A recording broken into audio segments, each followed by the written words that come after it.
What is up sa inyo mga boss? In today's vlog ay magkakabit tayo ng loud horn, itong PIAA horn. Yan, ito may PIA horn tayo, tsaka relay. Yan, yung mga gagamitin natin. At itong fuse. Yan, magagamit natin yan sa fuse para pag nag-direkta tayo sa battery. At wires, syempre, kailangan natin yan. Mahaba at maraming wires. And connectors. Yan, magagamit natin to para sa mga wires natin na iduduktong natin para malinis tignan at pangkabit natin dun sa battery natin para maiwasan yung yung pag-spark. Ayan, yan. Tornilyo yan at saka papunta sa battery. Ayan, makita niyo yung bilog na yan. Ito, medyo malabo eh. Ayan. Then, kailangan natin ng heat shrink tubing. Yan, para mas malinis tingnan.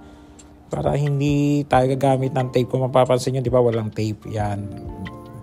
Yan, so hindi tayo gagamit ng tape. Alright, let's go. At ayun na pala mga lods. Nalagyan ko siya ng rubber na ganito.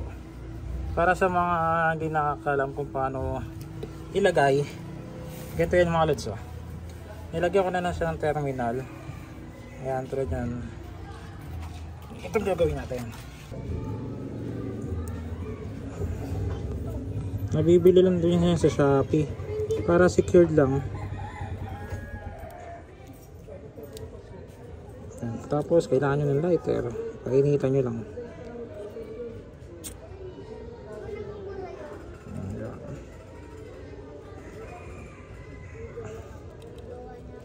Ayan, para mas malinis tingnan, diba? Kaya hindi siya basta-basta kumakalas. So, ganun lang. Ayan, matibay na siya. Right, try na natin to. Papakita ko na sa inyo kung paano ikabit to. Let's go! Yan mga lods, update lang. Dito na pa siya nilagay. Kasi may tornilyon dito. Yan, dito na siya nilagay. Hindi ko na siya binin tulad ng mga ginagawa nila. Pero okay na yan. Yan, yan lang. Yan, kakabit ko na. Alright, yan mga lods. Ang diagram nito mga lods, papakita ko na lang yan dito. Ipa-flash lang natin yan dito para mas madali nyo maintindihan. Kasi ito 30 to na nakaabang dun sa natin, sa positive natin. Yan nilagay natin ng yan 30 na ginapang sa relay papuntang positive ng baterya na nilagyan natin ng fuse. Alright, then itong left ng busina, tapos na left ay papunta siya sa ground, body ground ng motor. Then ito naman yung kapras na right, nilagay natin siya dito. Yan sa baba. Then ito naman yung kulay brown naman, yung nandoon kung makikita nyo dyan, yan, yung brown na yan, brown.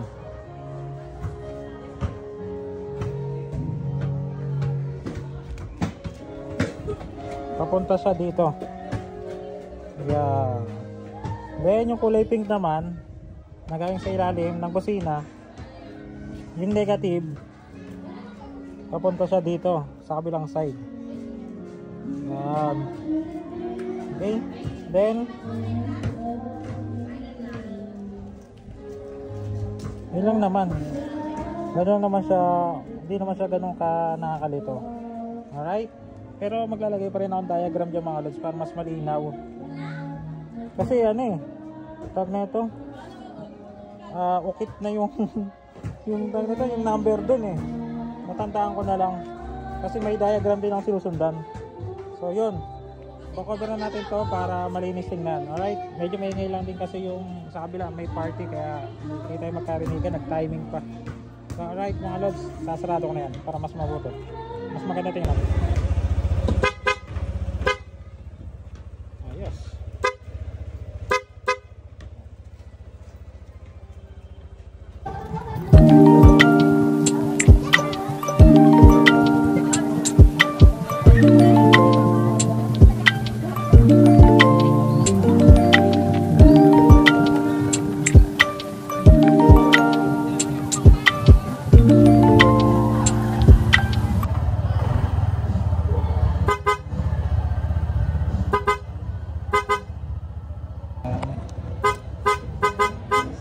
medyo matagal na rin itong unit no?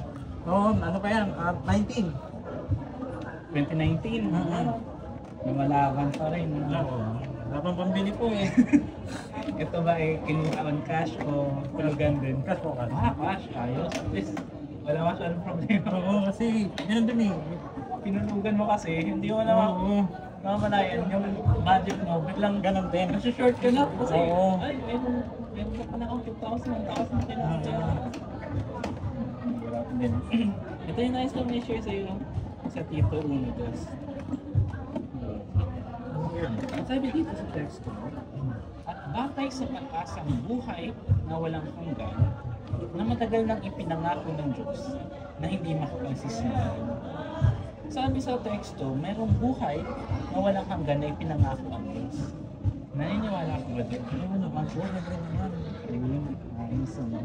Pero sabi din mismo, no? Matagal na niyang ipinangako ito ng Diyos mismo. Hindi siya makapagsisinungaling, kaya makapagtitiwala tayo. Marami nagtatanong, anong klaseng buhay yung buhay na walang hanggan na yun? May mga nagsasabi nga na parang imposible kung titignan yung mundo natin ngayon. Pero sa palagay mo, paano kaya gagawin ng Diyos yung ano kaya magiging kalagayan ng buhay na walang hanggan na yun? Ano lang, paniniwala lang siguro siyempre. Lahat naman tayo eh. Ay naniniwala at may mga pananagutan natin. Paniniwala lang. Bibigyan kita ng pakapyaw nun dito sa Apocalypse 21. Pansin mo yung sinabi dito. At papahirin niya ang bawat luha sa mga mata nila. At mawawala na ang kamatayan. Pati ang pagdadalamhati, ang pag-iyak at ang kirot. Ang dating mga bagay ay lumipas na. Kaya yung buhay na walang hanggan pa ng pinangako ng Diyos. Ganyan yung magiging kalagayan. Buhay na walang hanggan, syempre walang kamatayan. Pagkatapos, walang pagdadalamhati, walang iyak. Yung mga dahilan ng mga problema natin, mga problema, aalisin.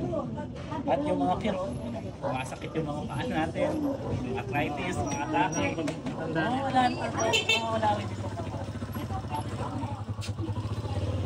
sabi sa Biblia, magiging kalagayan ng buhay na wala.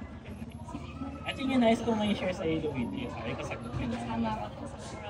Pero yung nice ko sana iwan sa iyo na katanungan, pag nakabalik kami, iwan mo lahat.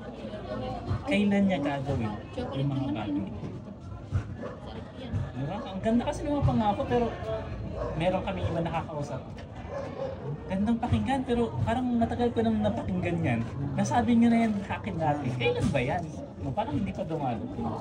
Yun yung nice to may share sa iyo, Luigi. Next time, okay lang ba? Ano po? Kapag ganito ka lang naman, ganitong linggo, nasaktan kita, mapalita. Anong ano niyo po? Kami mo tinatawag ng mga Kristiyanong saksi niyo po ba? Saksi niyo po. Familiar na kayo? Familiar naman po ako yan. Hindi naman nga nakakausap na rin dati. Meron naman. Mas gusto naman po tayo naniniwala sa Sige, salamat Luigi sa time mo. Next time makatok kita dito sa Kuliblo ba? Lagi na lang po ako nasa labas. Sige. Salamat po sa inyo. Hindi ka pa. No problem, no problem. Salamat Luigi ha. Salamat.